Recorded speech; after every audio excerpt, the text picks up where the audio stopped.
पंतप्रधान नरेंद्र मोदी यांची आज कोल्हापूरमध्ये प्रचार सभा आहे। महायुतीचे उमेदवार संजय मंडलिक आणि धैर्यशील माने यांच्या प्रचारासाठी ही सभा असणार आहे। मुख्यमंत्री एकनाथ शिंदेंसह दोन्ही उपमुख्यमंत्रीही या सभेला उपस्थित राहणार आहेत। पंतप्रधान नरेंद्र मोदी यांची आज कोल्हापूरमध्ये सभा आहे। त्या ठिकाणी संजय मंडलिक आणि धैर्यशील माने हे महायुतीचे दोन उमेदवार आहेत।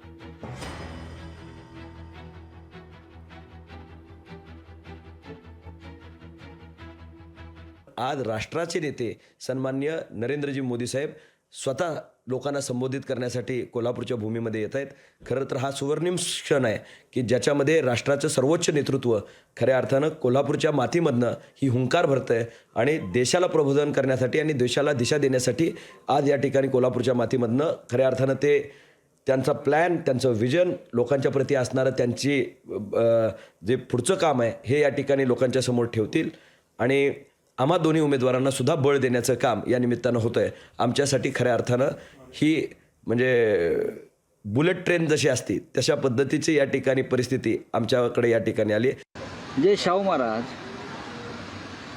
छत्रपती शिवाजी महाराजांचे वंशज आहेत, त्यांचा पराभव करण्यासाठी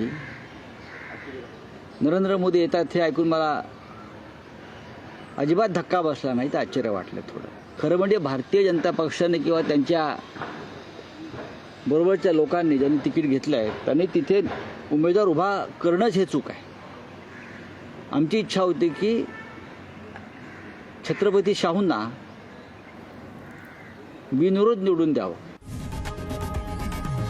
लोकशाही मराठी ऐका, पहा, जागरूक रहा।